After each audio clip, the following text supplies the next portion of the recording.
When the footage first appeared online, no one immediately rushed to comment. There were no instant reactions, no flurries of outrage, no hashtags trending within minutes. Instead, people watched quietly, and then they watched again, often more than once. It wasn't because the clip was loud, shocking, or filled with dramatic gestures that demanded attention. On the contrary, its power lay in its subtlety, in the way it made viewers feel slightly off balance, almost uncomfortable, without them quite knowing why. Subtle moments have that strange quality. They linger, they invite interpretation, and that interpretation is exactly where chaos begins. For Papoose, that moment didn't feel like content. It wasn't something to be consumed casually or discussed in passing. He saw it for what it was: personal, intimate, and potentially disruptive. It was the kind of scene that makes a person hesitate, the kind that forces you to sit with a feeling before you can even articulate it. Reacting too quickly might mean admitting truths that were too heavy to confront, truths that had been simmering quietly in the background. In the weeks leading up to the clip's circulation, the energy surrounding the situation had already been charged. Fans had started to pay closer attention than usual, not because there was confirmed news, but because the absence of information had started to feel meaningful. Silence had begun to replace certainty, and that silence always invites speculation. Claressa Shields, who had built a reputation on openness, confidence, and fearlessness, had started to show a different side.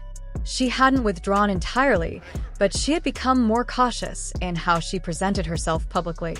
Every gesture was measured, every word chosen carefully. Papoose, known for his unwavering principles, mirrored that restraint with a silence of his own, a silence heavier than any statement could have been. Silence, especially in the online world, is never neutral. It can be interpreted as wisdom, as maturity, as strategy, but it can also be read as avoidance, as doubt, as guilt. And the longer the silence stretched, the more fertile the ground became for conjecture. Suddenly, every old clip of Claressa, every smile, every shared moment became material for analysis. Fans dissected each expression as if they were reviewing evidence in a courtroom with rules that no one fully understood. Rumors didn't explode all at once. They crept in, subtle and insidious. A comment here, a reaction video there, a tweet raising a question without naming names, all small, seemingly innocent actions that gradually seeded suspicion. Narratives online grow this way. Quietly at first, then suddenly, they feel inescapable. Once Claressa's name entered conversations, it stayed there. And once online speculation takes root, it rarely disappears. The fragility of the situation was compounded by history. Papoose wasn't simply another public figure reacting to online chatter. His reputation was built on loyalty, on protecting those he loved even when it wasn't convenient or easy. That reputation was earned, not marketed, forged through consistency over years of careful choices. So, when fans noticed the faintest sign of uncertainty in his silence, it landed differently. It wasn't just speculation. It was a disruption in the narrative they had come to trust about him. Claressa, meanwhile, was carrying a different kind of burden. She had always been familiar with pressure, with critics, with being underestimated and misunderstood. But this wasn't about performance, skill, or determination. This was about perception, and perception is a battlefield no amount of strength alone can conquer. The footage itself was deceptively calm. There were no explosions of emotion, no betrayal that could be immediately labeled. That's what made it dangerous. It could be interpreted in countless ways, depending entirely on the viewer's prior assumptions.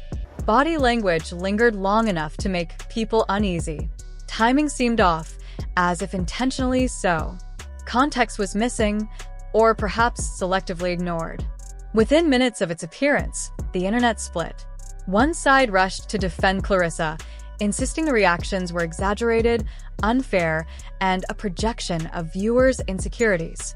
The other side felt vindicated, certain the clip confirmed what they had suspected all along. In the middle were those who felt neither anger nor conviction, but a quiet disappointment, the kind of disappointment that cuts more deeply than outrage ever could. Claressa didn't respond immediately. She released no statement, gave no explanation, and performed no emotions for the cameras. Her silence became deafening. For fans expecting the usual public confidence, stillness felt heavier than words. Some interpreted it as guilt, others recognized exhaustion. After years of demonstrating strength, the hardest truth sometimes is that strength cannot shield one from pain or misunderstanding. Behind the scenes, pressure was relentless. Every hour brought new opinions, new reactions, and new expectations. Claressa wasn't merely defending an action. She was defending herself, her character, and her humanity. That is a profoundly isolating place to be, especially when the loudest voices online do not actually know you. Papoose delayed watching the footage. It wasn't fear that held him back, but understanding. He knew the clip could evoke emotions he wasn't ready to face, emotions that weren't simple or clean. When he finally pressed play, his response was quiet, not explosive. His shoulders sank. His jaw tightened. This wasn't anger. It was disappointment, the type that forces reflection, that opens questions about moments missed, signs unseen, and changes unrecognized. Losing control doesn't always look like yelling. Sometimes it looks like sitting silently and replaying events in your head, trying to identify where everything shifted. That's where Papoose was, processing, not accusing, not defending, just facing the weight of uncertainty. When he finally spoke, he didn't launch into a rant or a public attack. His words were raw and measured, exposing emotions that fans had rarely seen. He didn't seek to control the narrative. He allowed himself to be vulnerable. And in that vulnerability, he stunned people more than anger ever could. He said two words that echoed far beyond the moment. Never love. Just two words, but they sparked another wave of debate. Some interpreted them as bitterness, as a rejection of emotion itself. Others recognized them as a defense mechanism, an instinctual response, born not from principle, but from pain too intense to articulate fully. Those words weren't about hating love. They were about the cost of loving under constant scrutiny. Every moment of emotion becomes fodder for judgment. Every smile, every gesture, every pause is dissected, replayed, and weaponized by strangers.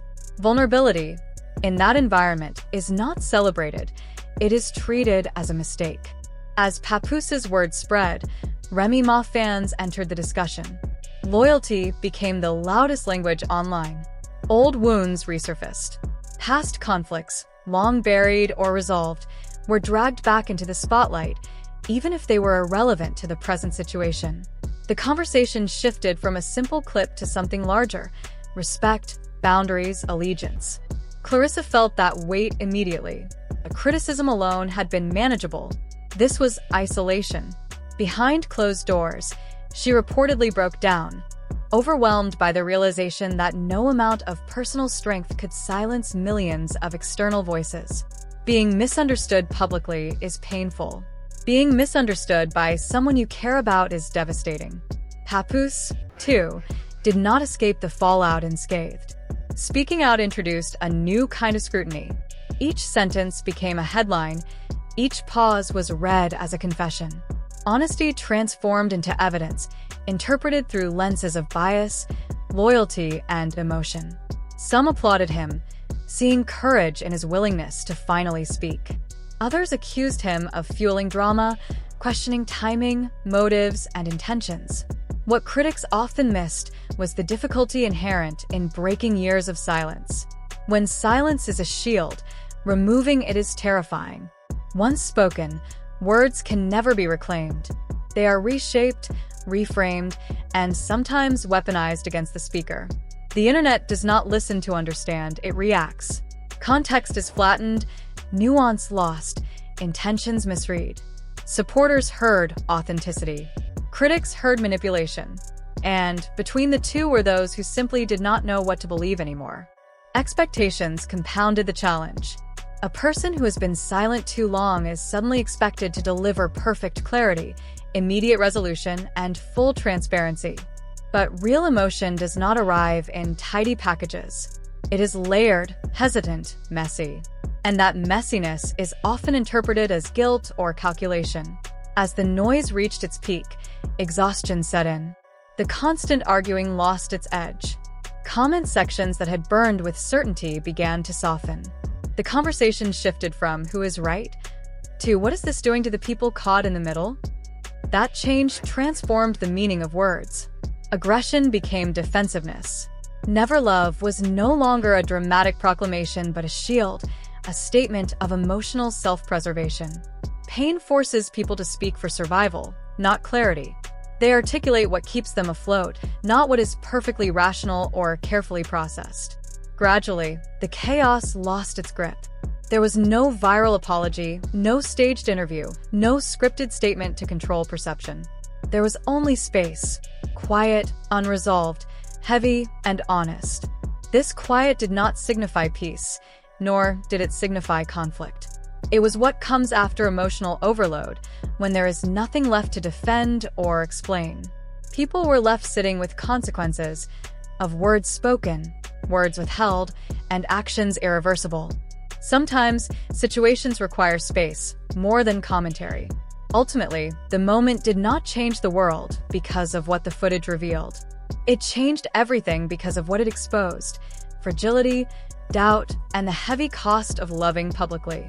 Strength, no matter how immense, cannot make one immune to pain. There were no clear villains. There were only human beings navigating raw emotions in a space that demands instant clarity when none exists. Accepting that not every story ends neatly is perhaps the hardest part. Some stories conclude with understanding, or at least with the hope of it. The quiet truth of this episode is that love does not always fail loudly. Sometimes it fractures quietly, subtly, under scrutiny, while the world argues about what it thinks it saw. Subtle moments, like the one captured in that footage, reveal the complexity of human emotion.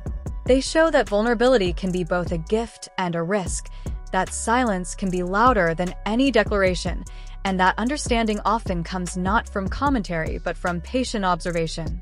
In the end, this was not a story about betrayal or scandal. It was a story about perception, about loyalty, about the weight of living authentically under public scrutiny, and about the human cost of expectation. It reminded those watching that real emotions are never neat, never perfectly timed, and rarely entirely understood. They are messy, difficult, and deeply personal. And sometimes, the most powerful moments are not the ones that explode into public view, but the ones that quietly unfold, leaving an impression long after the noise has faded.